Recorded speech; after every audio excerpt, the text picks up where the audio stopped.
Our first speaker today is Professor Jeffrey Sachs, who comes from the University of California, Riverside, where he's in the Department of Literature and Language, and in fact chairs the comparative literature program in the Arabic unit of the university. Professor Sachs has studied in Cairo, in Beirut, in Ann Arbor, and Austin, Texas, and New York, where he took his PhD at Columbia, at the Institute for Comparative Literature and Society, and the Department of Middle East and Asian Languages and Cultures, which is now the Department of Middle Eastern, South Asian, and African Studies, after, as I recall, some real struggle to bring that department into existence. In 2015, he published an important book called Iterations of Loss, Mutilation, and Aesthetic Form. Here you'll need to correct my Arabic, I'm sure. Al-Shidiak, yes? To Darwish. That book won the Harry Levin Prize given by the American Comparative Literature Association. In 2006, and now you'll begin to see how the connections of the topics of the conference are made in the persons of the speakers. In 2006, he published the English language translation of Mahmoud Darwish, called in English, Why Did You Leave the Horse Alone? In 2016, he also published in the Journal of Arabic Literature an important paper on the philological present entitled Reading the Arabic 19th Century. He's done a series of, just Google him on this if you don't trust me, a series of interviews on translation, articles on untranslatability, and more writing that links all these questions to problems of sovereignty and colonization. He's currently writing and completing 2 more books, one called For Decolonization, the lyric poem on the question of Palestine, and the other called simply Simplicities, a Colonial Archive. His title today is The Philological Thesis, Language Without Ends. Please welcome Jeffrey Sachs.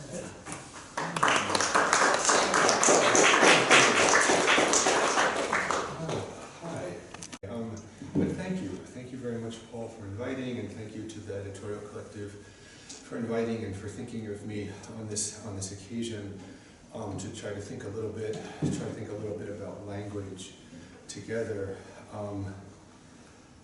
Yeah, so that's all. So maybe I'll just start by saying thank you. I have to put on my recently purchased reading glasses now. You guys know how this is for everyone who reads too much. You just lose the ability to see anything anymore. Okay. Okay, this is my first time wearing these glasses in this context, so you guys are a total blur. I can peek at you, but it's all, illegibility and so on. So I'm just going to read this piece and see, and maybe there can be a conversation about it. There is a short epigraph at the top, which is of course Paul, because I think it's impossible to talk about the other Paul. There are always more Pauls. I think it's impossible to, this is so crazy. I like when you, it's sort of impossible, I think, to talk about philology without talking about Paul. So the site, of course, is for God is not a God of confusion, but of peace. And of course, pacification, right? So the theme is language pacification. So let me just read this. Philology posits. One might say, so this is called the Philological Thesis, Language Without Ends. Philology posits. One might say that this is its most essential thesis. And yet how may we understand this positing, this placing or putting forth, this setsin? What is it to put forth a thesis, not so much to posit or deposit it, but to place it, to send it out, to post it, and then to forward it yet again without knowing finally or in the beginning whether it will have arrived? I hope I won't be moving too quickly if I share that my thesis, the one I'll send to you, is that language in its essence, in its nature, posits. That language, insofar as it posits in this way, sends itself without ends. And that this sending without ends is what philology is. It is, one might say, the philological thesis. In a collection of prose writings, Paul Celan wrote to us of what he called discontinuity. The discontinuity of the poem he wrote in an aphoristic passage, a non-sentence even, a fragment, where the word discontinuity is underlined, as if language wished to say that this is what the poem is, its discontinuity. And as if this thesis, the thesis that would tell us that the poem is its discontinuity with itself, could not be written in this way, that one could not render the sense of the poetic by telling us that it is.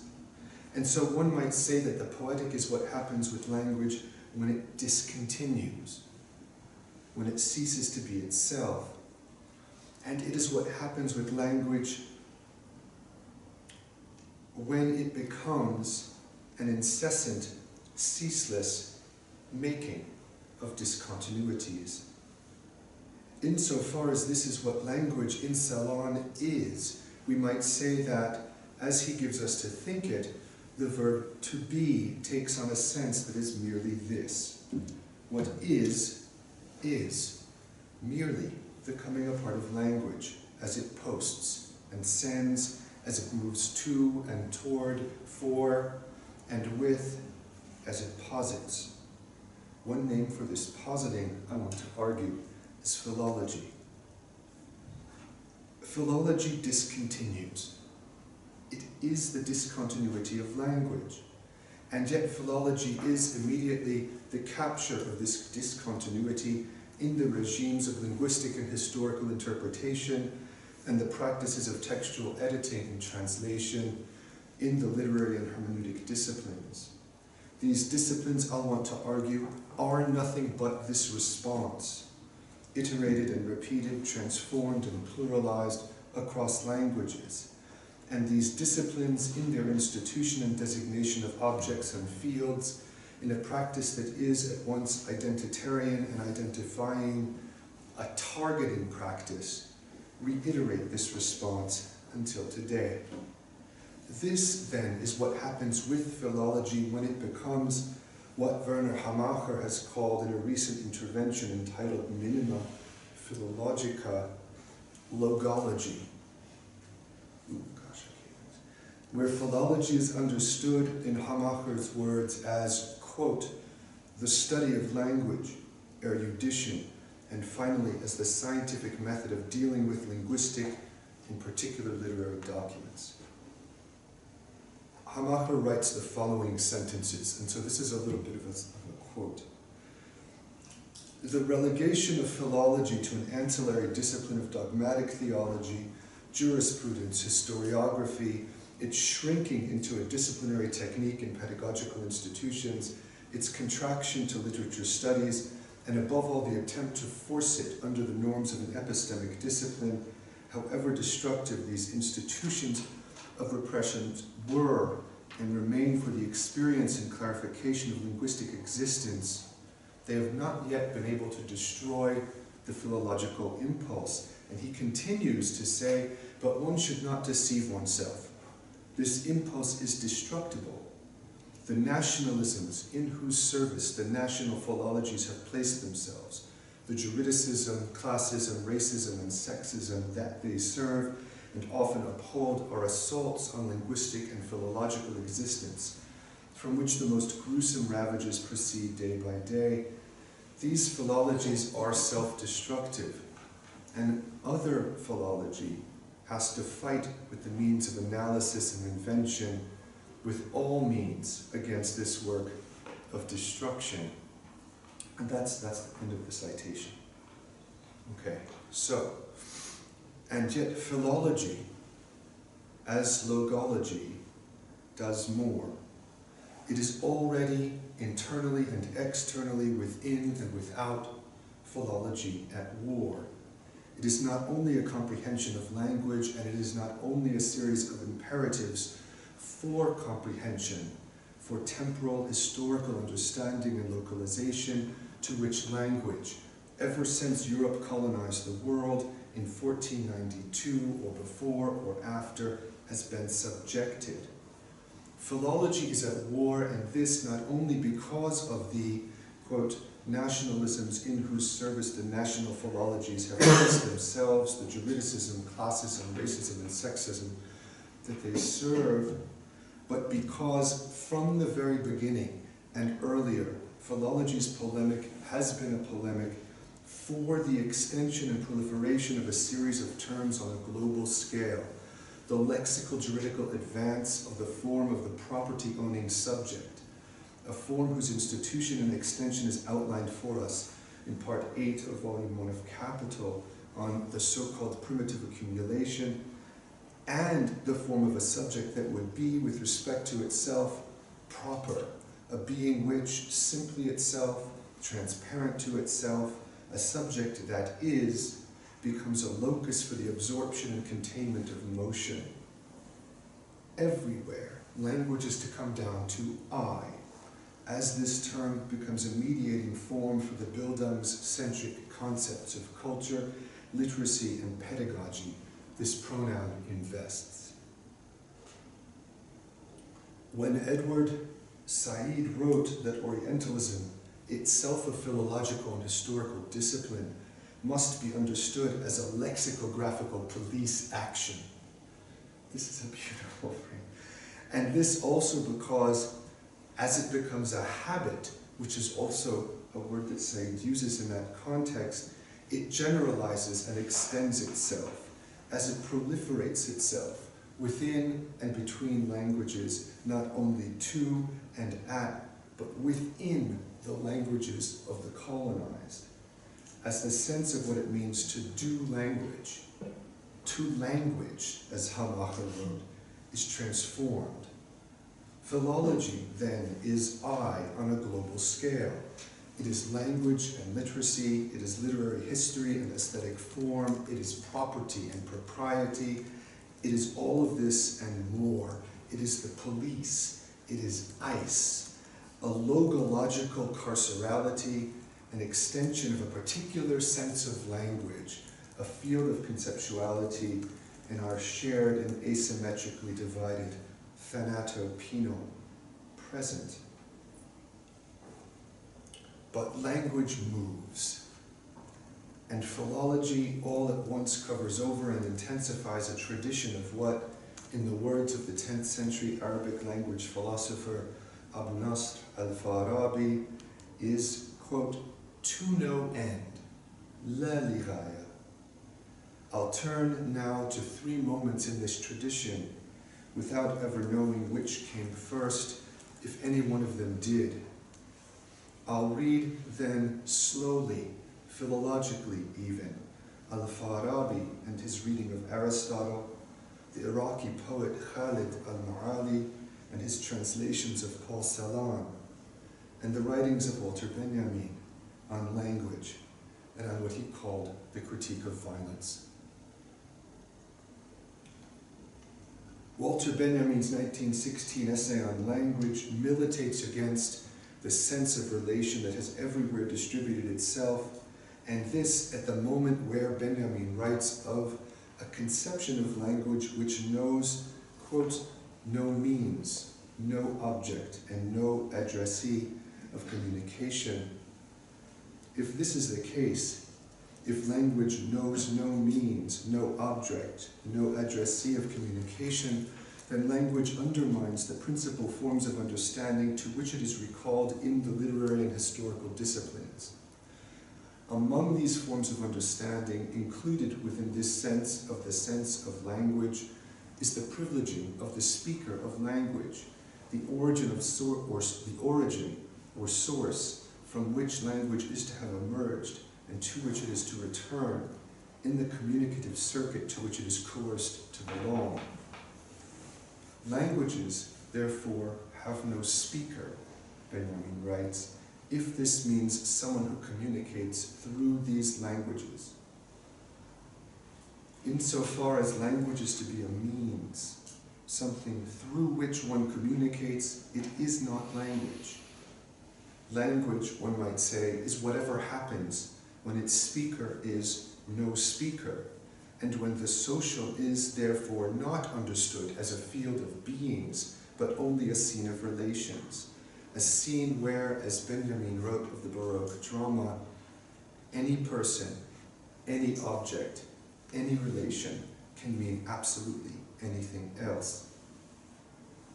This sense of what language is gestured in the essay The Task of the Translator, where Benjamin wrote of the literary work that its essential quality is not communication or the imparting of information. And this understanding of language suggests a concept of translation, where translation would no longer communicate the meaning and impart the sense of language. For this very reason, Benjamin also writes, translation must in large measure refrain from wanting to communicate something, from rendering the sense.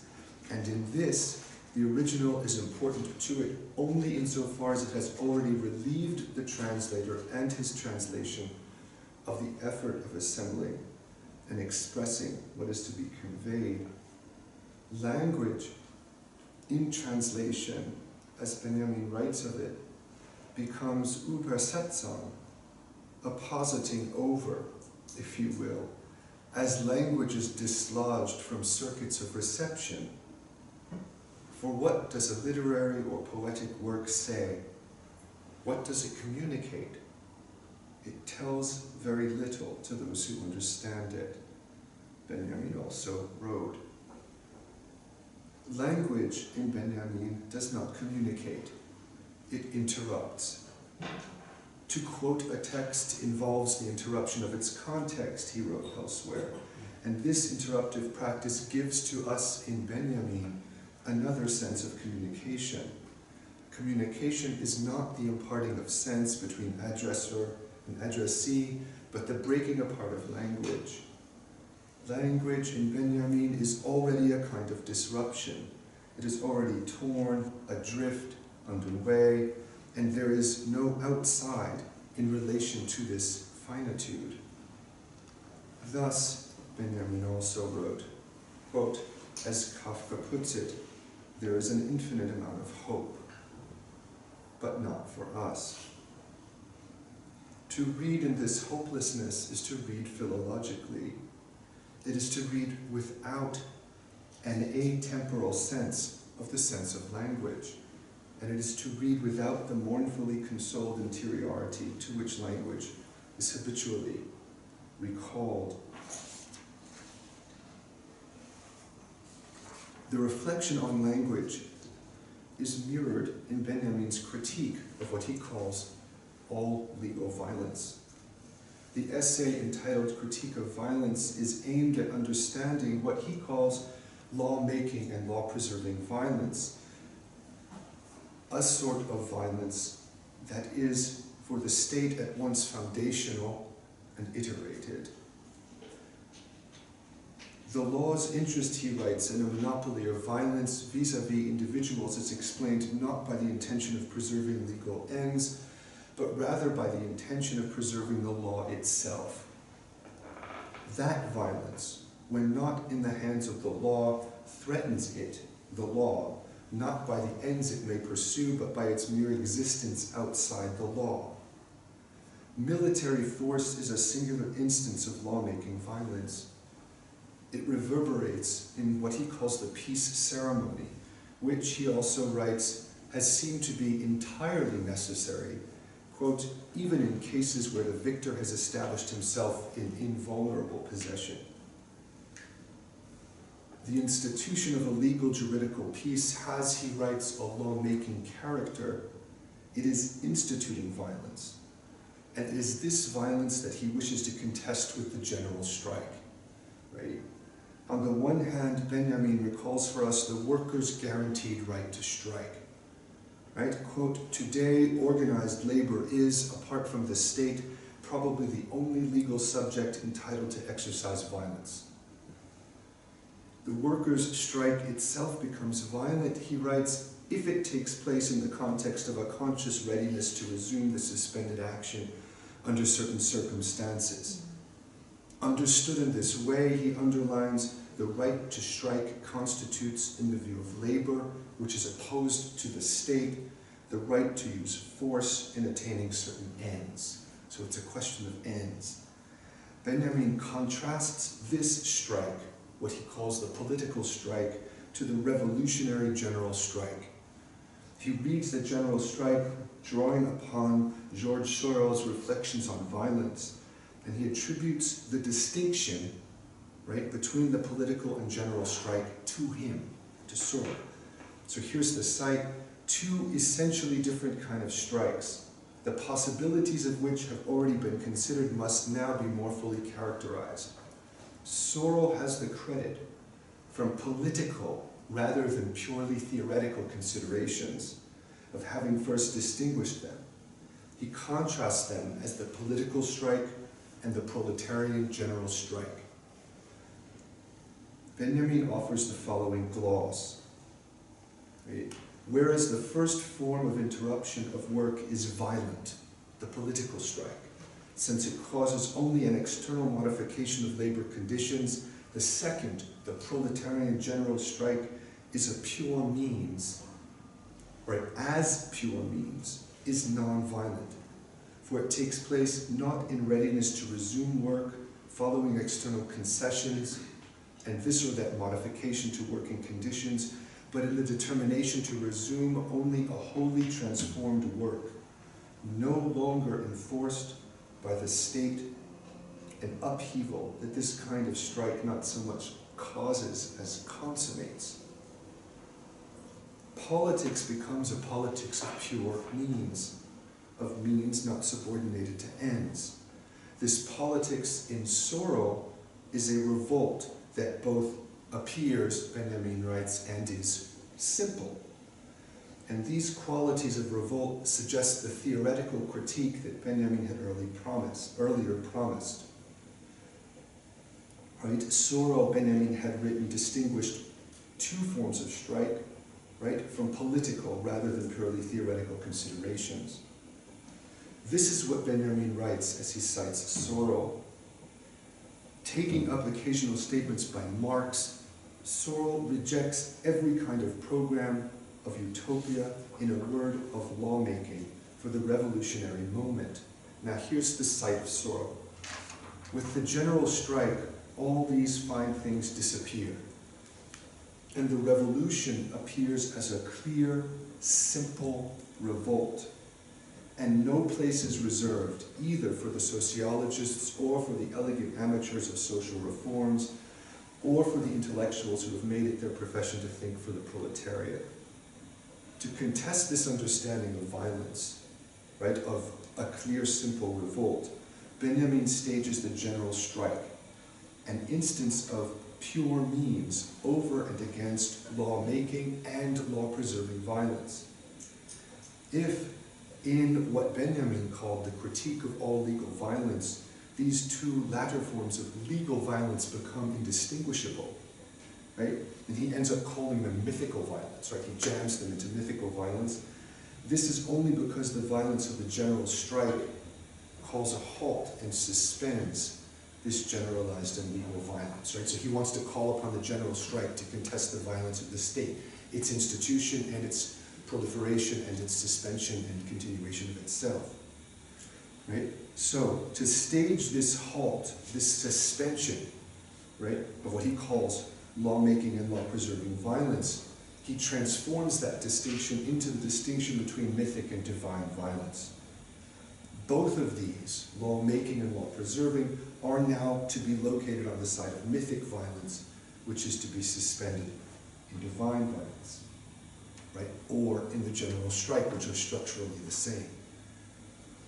Divine violence in Benjamin is, like the general strike, to interrupt, quote, the dialectical rising and falling in the law-making and law-preserving forms of violence. He describes this interruption as a break, which is what language is, right? So, quote, on the breaking of this cycle maintained by mythic forms of law, on the suspension of law, with all the forces on which it depends as they depend on it, finally, therefore, on the suspension of state power, a new historical epoch is founded. That's the end of the citation.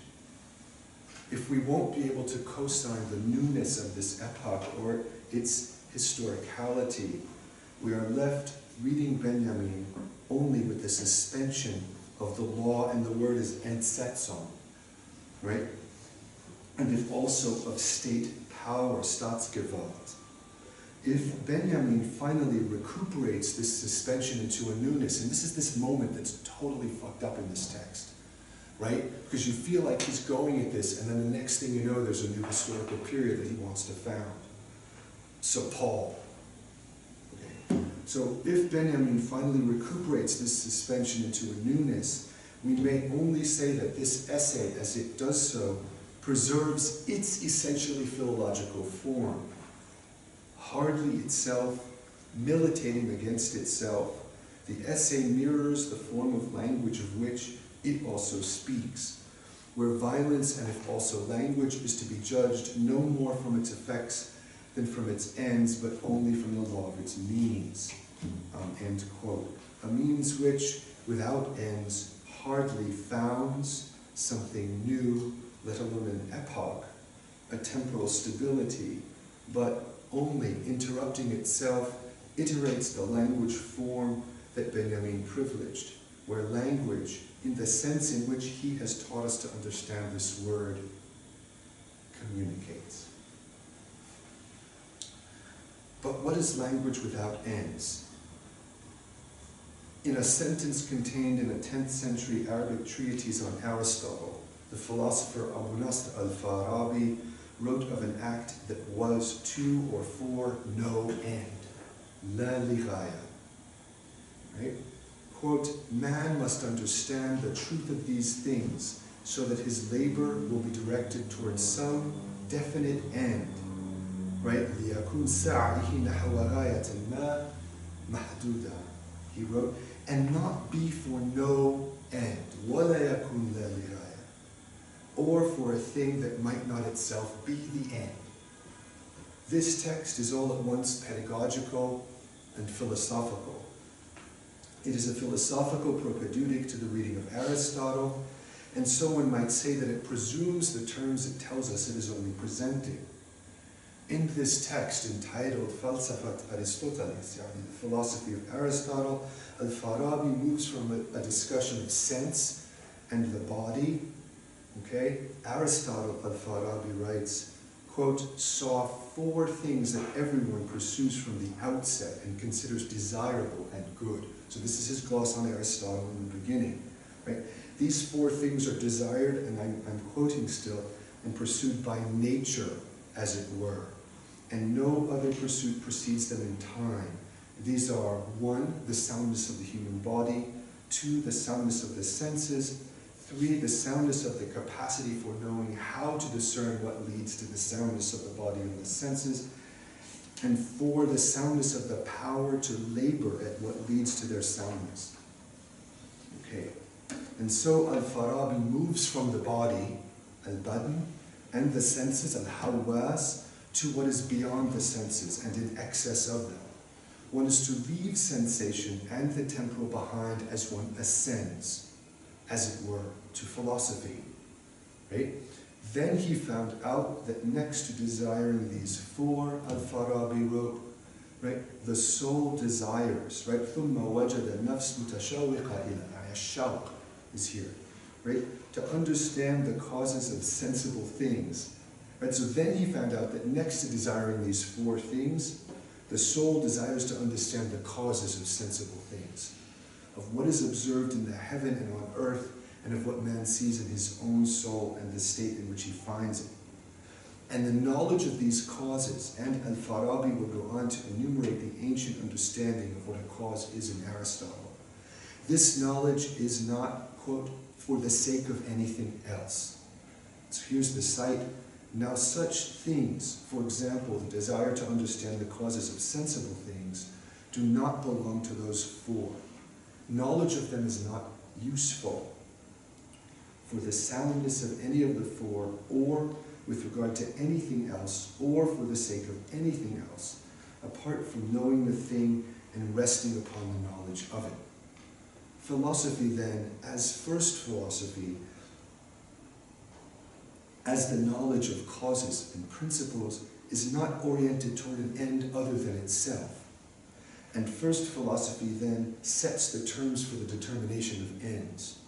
And it determines that the end toward which one is to aim, as one does philosophy, is nothing more or less than philosophy itself. This sense of the philosophical leads to, as it already presumes, a division between the theoretical and the practical, which Aristotle had elaborated in Book 1 of Metaphysics. Al-Farabi writes the following in relation to the desire to know those things which one only wishes to know, quote, without regard to anything else, or for the sake of anything else. Right? And so the site is, although all men view such knowledge and cognition as neither necessary nor useful for any of those four things, but rather beyond, za'id ala, right? In addition to and excess of, right? The necessary and the useful, they view them nevertheless as something exalted and of a high rank. Therefore, from the outset, they divide the knowledge desired by man into two kinds. A knowledge desired for its use, for the soundness of those four things, or for the most excellent state of their soundness, and a knowledge that is beyond the merely useful knowledge and that is desired for itself and not for anything else, right? Yutashawak, so it's a passive voice verb. Lidati la li shay'in akhar. One might say that in these sentences Al-Farabi mimes Aristotle because he begins by beginning again and for a second time by dividing. Therefore, from the outset, they divide, he wrote. And this division between a knowledge that is useful and another that is beyond the merely useful reiterates a desire in the soul, a desire for knowledge with which philosophy itself begins, as it does in the passage in Philosophy of Aristotle we read, and as it does, for example, in Metaphysics, where Aristotle points to wonder as the originary desire to understand the world. Right? It is through wonder, he wrote, that men now begin and originally began to philosophize, wondering in the first place at obvious perplexities and then by gradual progression, raising questions about greater matters, too, about the changes of the moon and the sun, about the stars and the origin of the universe. And this desire, shawq, and this wondering, thalmazein, gives place to a division. Here it is.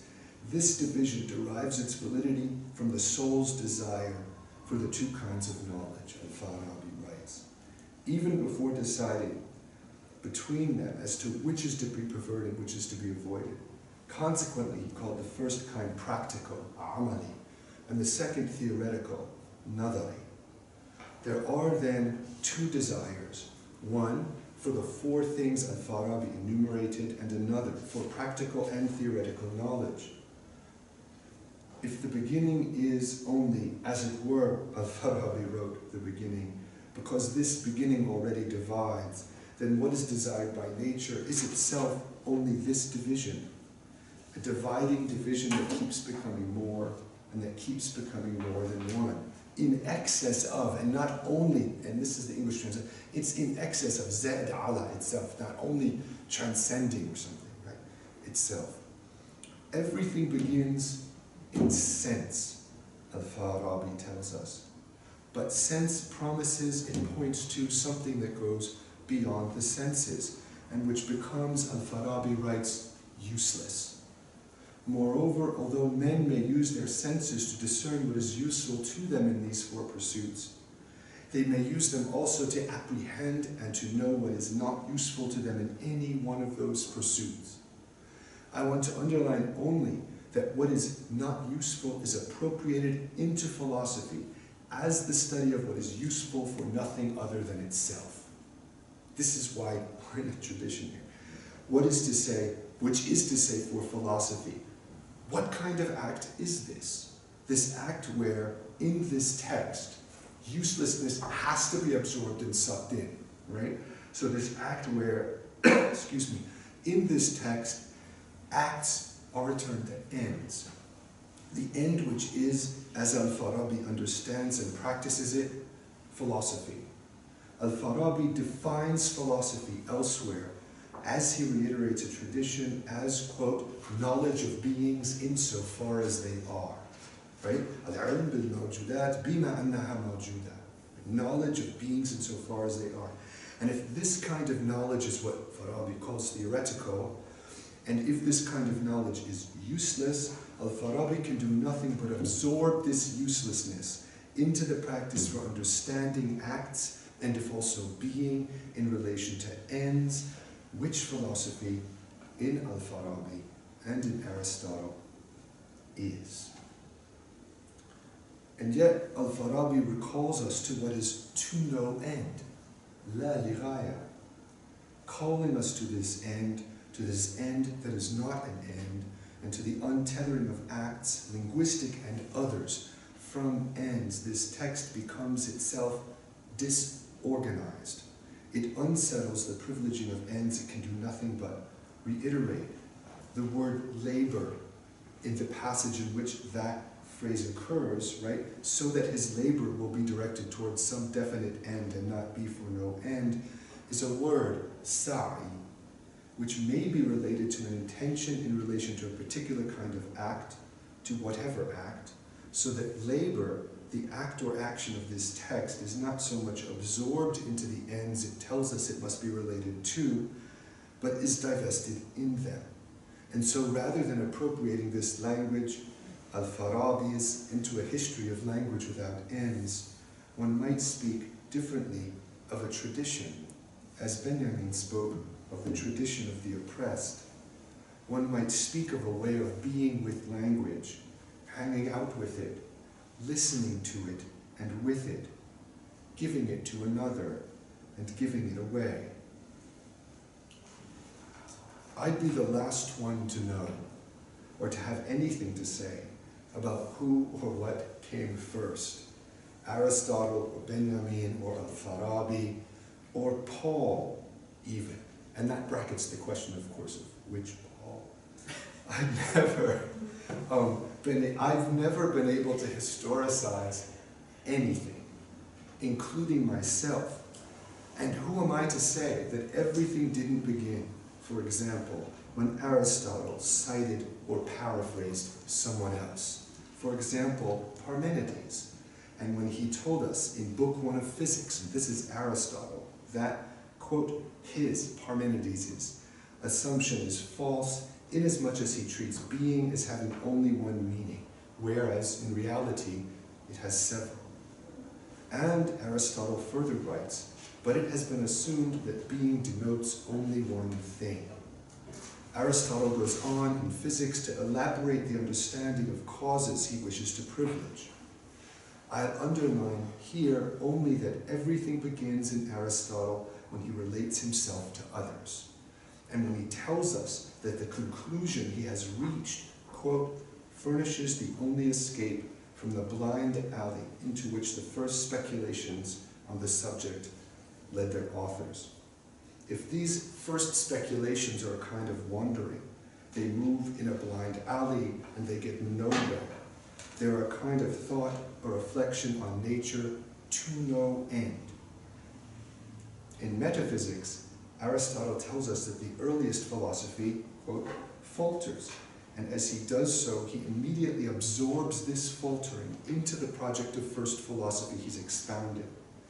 The end of philosophy, and of also of language, is first philosophy, and this earlier writing, the, quote, earliest philosophy, and this is Aristotle speaking, is staged as an atelic movement or form, which, if anything, must be domesticated into first philosophy, or even just philosophy, hekmah, wisdom, as the Arabic language philosophers had it.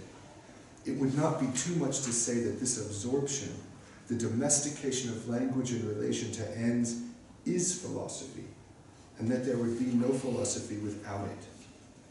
Thus, Aristotle wrote, it is obvious from the statements of earlier thinkers also, that all inquiry is apparently directed toward the causes described in the physics. Right? It's all about me, in other words, right? And that we cannot suggest any cause apart from these. They were, however, only vaguely conceived. This is Aristotle. And although in one sense they have all been stated before, in another, they have not been stated at all. For the earliest philosophy speaks falteringly, as it were, on all subjects, being new and in its infancy.